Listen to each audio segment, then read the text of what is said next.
غواړي.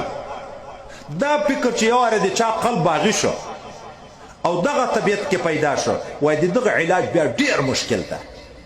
ولې هغه څوک چې علاج دې د کوي دی په هغه باندې نفس دې نه کیني. دی خپل عزت غواړي نو د بل عزت نشي برداشت کولی. دی خپل صفت غواړي د بل صفت نشي برداشت کولی. ما سهار دلته د خلیفه صاحبانو څه مجلس شروع د هغه صاحب مبارک متعلق باندې څه مجلس راغی. ما ورته وویلې که د چا باطن صفا وي یو وارې هغه به تر ځان نه د بل عزت غواړي، هغه به تر ځان نه د بل قدر غواړي، هغه د ځان په ځای د بل لاس مچوي.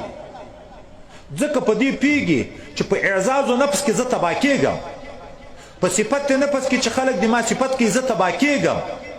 دا چې په جامعه کې یو بل څوک پیدا شو چې د خلکو توجه د تا نه واوښته هغه ته دلته نفس ډېر ښه ذلیله کېږي. دغه ځای ته د موږ نه ده پام، ځکه موږ تصوف و مطالعه کمزوري او د مشایخو صحبتونه کمزوري.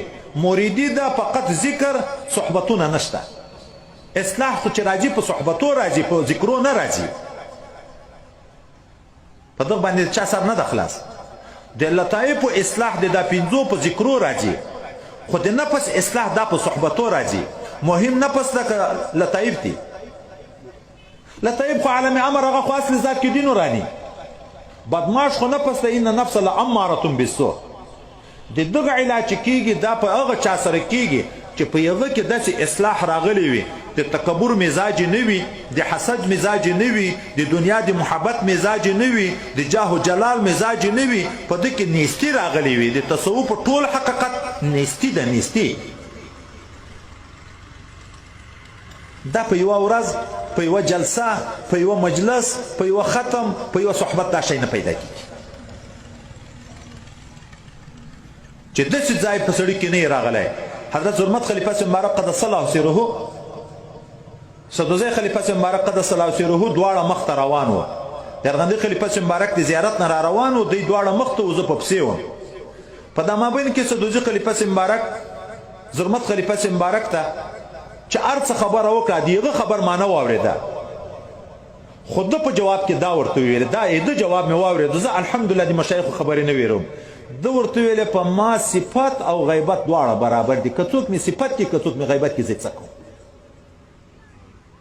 اصل مقام د کمال دغه ځای ده چې ټوله دنیا د تا صفت وکړي، خو په تا کې خپل حقیقت نه وي. د دې ټولې دنیا صفت په ورځ د قیامت کې تا ته د یو میاشتې د وزر غوندې فایده در رسوي. او که ټوله دنیا د غیبت وکړي، خو چې تا خپل حقیقت واقعي موجود وي، د دې ټولې دنیا غیبت تا ته د میاشتې د وزر په انداز باندې تاوان درکوي. ولې موږ په صفت باندې په کالیو کې نه ځایېږو؟ چې څوک راته جګ شي په کالیو کې نه ځایېږو، چې څوک ملاس مچ کې په کالیو نه ځایېږو. خو که چا سپینه خبر راته وکړه د موږ عیب یې راښکاره کړو، بیا مو دښمن جوړ شي، مخلص راته دښمن شي، مخلص په دې اخلاص په بنیاد راته ووایي، په موږ دومره بد اثر وکړي چې د ما په عزت یې تېری وکړو.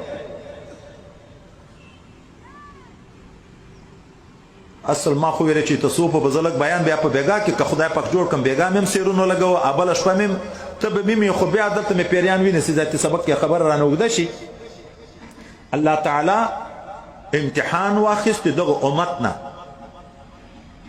خو خیر القرون مخاطب اول د قرآن عظیم شان شاگردان د رسول الله صلی الله علیه وسلم الله دې هر ویښته ته په جنت الفردوس کې اعلی مقام ورکړي.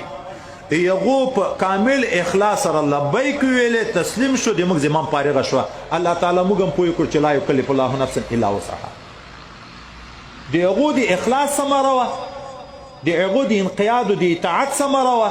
الله رحمت د ټول عالم دپاره د ټول امت دپاره ښکاره کړه چې نسم دي خو په خپل انداز دی نسم، خو دومره خو به نه بې همته کېږو چې د خپل انداز وس نه کوو. که د باطن اصلاح ده، که د ظاهر اصلاح ده، د خپل وس موافق باید موږ بې همته نه شو. کوشش شروع کو، نور چې وس پې و څومره هغه وس مصرف که، خدای پاک دې په زیات نور نه نیسي. ورکړه د الله کار ده، هغه د ما او تا کار نه ده. چې شپه ورځ په سجده پروت یې، شپه ورځ دا تقاضا ما لره چې زه به ولي کېږم. ورکړه د ولایت د الله کار ده. چې شپه ورځ په مطالعه د کتابو پروت یې په مدرسو کې سفر کوي دا خیال مه کوه چې زه به ملا کېږم ملایي د الله تعالی کار ده وای ورکړه د الله ده سعیه د تا ده ته په سعیه مکلف یې تا ته وی علم وکړه تا ته وی تقوا وکړه تا ته وی حلاله نفقه وګټه تا ته وی ذکر وکړه هر عبادت حکم دی وکړه موږ ته ده د ورکړې بیا د ثواب او د جنت او د دوزخ خبرې دې موږ نه دي یغفر لمن یشاء ویعذب من یشاء دا بیا د موږ په اختیار کې نه ده ثواب او د هغه فکرونه د نه کې وایي ثواب او عقاب خدای سي د ثوابونه د جنتونه لکه علف د دوابو خره او غوایي او سپي دغه ته موږ تاسې خوراک شیان وراچو که نه وراچو پروړ خو خره ته غوایي ته هم خلک وراچي دا به د تا مطلب نه وي دا خو وایي هغو ته هم وراچي الله تعالی هغو ته هم د رزق ذمه اخیستې ده ته به د الله رضا غواړې مال لګیا ده د اولاد خدمت کوي مولا د دغه مال انفاق و نفقه کوي خو چې کوم مال تابع وي د مولا زړه د مال نه خوشحاله شي هغه مال بیا ښه ساتي سره له دې نه عقل نه لري خو چې فرمانبرداره وي هغه آس هغه خر بلا بیادبي ما هغه خر هم په چکتن باندې ګران وي هغه سپی هم چې وفادار وي په چکتن ګران وي چې ده کې وفا موجود دی نو ښه یې ساتي وای دنیا کې که ښه څوک ساتي که په آخرت کې ښه ساتي دا خو د الله د رضا نتیجه ده ته به الله راضي کوې ته به کوشش د الله تعالی د رضا کوې نور واښه در کوي نفقه در کوي هغه ورکېږي نه بس